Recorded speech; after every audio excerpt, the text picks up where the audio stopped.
Dopamine makes us feel good. That's why we like the feeling of caffeine. That's why we like scrolling social media. We like that hit of dopamine. But there's foods that trigger a dopamine response in a good way. What if you could eat certain foods that increase dopamine levels so you don't feel the need to go scroll social media, so you don't feel the need to download porn, so you don't feel the need to drink more coffee, right? Well, those things actually exist. They're not as extreme as we might think, but they do exist and they do make a difference. So let's jump right in. The first food that increases dopamine is steak and eggs. Okay, not literally just steak and eggs, really any protein that is high in the amino acid tyrosine, but steak and eggs are exceptionally high in tyrosine. Here's the deal, tyrosine converts into L-DOPA. So tyrosine gets converted by tyrosine hydroxylase into dopamine.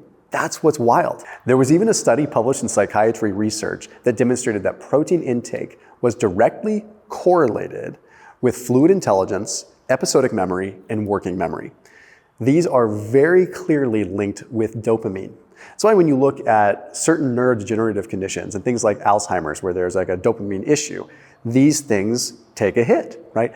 Dopamine plays a role in how our brain functions normally, not just in our reward system. Anyhow, if you look at the mechanistic data, you find that tyrosine converts to L-DOPA via this hydroxylase enzyme. However, this hydroxylase enzyme is only 75% saturated with tyrosine most of the time. What does that even mean? What that simply means is that this enzyme that converts tyrosine into dopamine still has 25% more room to accommodate more tyrosine. What that means is, generally speaking, we can all get away with increasing our protein intake and actually occupying more of that enzyme's capability to really increase dopamine. So most of us could squeak out another 25% of our dopamine hits from protein by increasing steak, increasing eggs, good amounts of protein that have tyrosine in them. So the lowest hanging fruit, it sounds crazy. Oh yeah, right, I'm gonna eat a steak and I'm gonna feel better.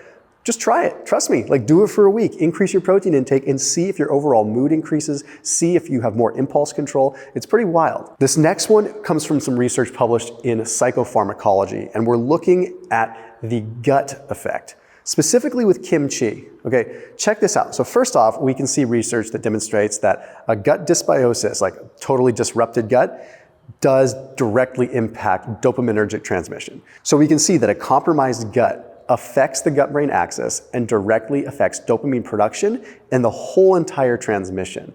So this could be big, again, with things like Parkinson's, where we actually look at this system. But what does it have to do specifically with kimchi? Okay, so we know that a healthy gut's important, like diverse amounts of food, but when it comes to kimchi, there's a specific study. So this study was published in Microbial Endocrinology, and it demonstrated that certain species of bacteria literally produce dopamine. So in this particular case, it was looking at various forms of Bacillus subtilis. Now with this is a strain of bacteria that you can typically find in kimchi, Korean kimchi. You can also find it in what's called Egyptian kishke.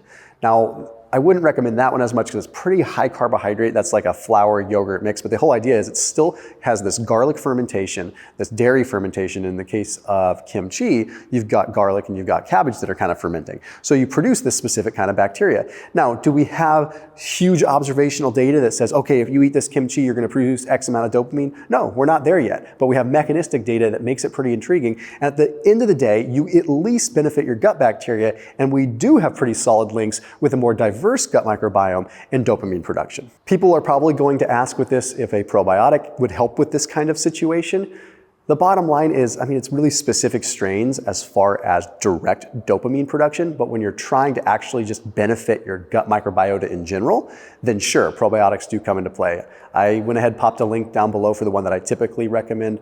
I'm not a big probiotic guy. Like I take them when I have a change in my diet or when I'm traveling, because I know quite a bit about the microbiome and I know when I should try to influence it. For most people that are just trying to institute a change, I would recommend it. So I put that link down below. It's called Seed, and that is a 30% off discount link. So you get 30% off your entire order through Seed. It's a synbiotic, so it has a prebiotic in it and a probiotic, and a cool technology with a capsule inside of a capsule. So when you take it, it has sort of a multi-stage delivery. That's the whole idea behind it. So they've been a sponsor of this channel for a while. I'm very, very grateful for their support. And that link down below gets you 30% off your entire order with them. This next one is really wild. Okay, it's Fava Beans. Fava beans directly contain L-DOPA. Now this is good and bad. This means that eating fava beans might actually literally make you feel better. The problem with L-DOPA is it's direct dopamine. It can actually get you kind of like feeling so good that you want more of it. It can actually have a negative effect.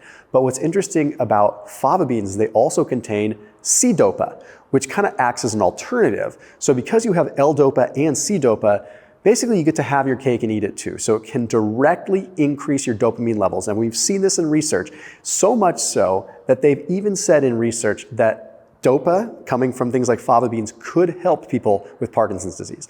Then you move into the next category, which is very similar. That's going to be velvet beans. Velvet beans, again, we've got L-DOPA and we've got C-DOPA. Now, interestingly enough, the research that we've found on velvet beans comes from velvet bean extract, so it's going to be a little more concentrated. But what they did in this particular study is they gave subjects direct L-DOPA and C-DOPA, or they gave them velvet bean extract.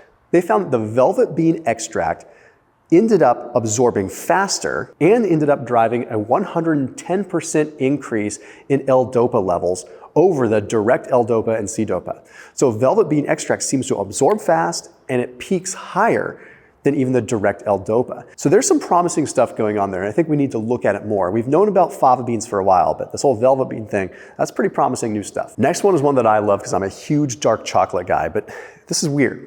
Because with dark chocolate, we've known for a while that dark chocolate makes you feel good. We used to say it was endorphins. Then for a while we said it was antioxidants and the polyphenols like the flavonoids, which definitely have an impact. Like that can impact blood flow to the brain, and that's been demonstrated.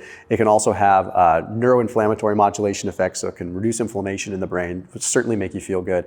Also a mild endorphin effect. But now we're starting to see that it might have a direct effect on dopamine.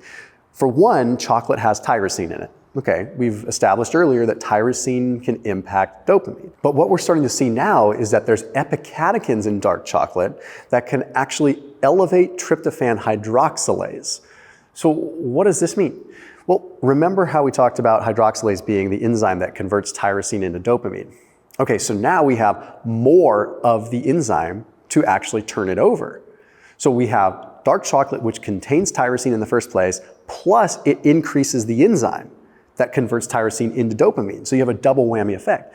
So there could be a multitude of different reasons as to why chocolate makes you feel good. Chocolate can also be addicting because of that very same reason. But I would rather have a piece of 88% or 93% dark chocolate than scroll social media for 60 minutes. This last one is one that has to come with great restraint. And it's one that you know of, but we need to explain how it works. It's caffeine. Now, caffeine can work in our favor, but it very quickly works in our detriment. And it's important you understand what happens here. The dopaminergic system is always measuring immediate past and immediate reward. So what just happened and how do you feel now? The easier it is to get that reward, the more the brain's gonna like it. For example, if you go out and you run 10 miles hard and that feels good and you get a dopamine response from it, that's great. But if you can get a commensurate effect on dopamine from a little cup of coffee, the brain is going to say, hey, that was way easier and I got just as much of a hit, go for that caffeine. So you're going to get hooked on the caffeine. Now, what's interesting is they've seen in the research that caffeine directly increases dopamine, but they were able to reproduce this effect by using what are called A1 receptor agonists. So caffeine binds to an adenosine receptor and it blocks adenosine from flooding the receptor. Adenosine makes you tired. So when you block adenosine, you stay awake. Well, they found that this same blocking of adenosine also allows dopamine to fill up. That's why when you have caffeine and you do something while high on caffeine, it feels so much better. You get so much more reward out of it. You get a bigger hit from it. It makes everything feel better. But you can use this to your advantage by understanding it. That's why I typically recommend if you find yourself getting hooked on caffeine, go as simple as a 1 day on, 1 day off kind of thing. And it's that simple. It helps a lot. As always, keep it locked here on my channel. See you tomorrow.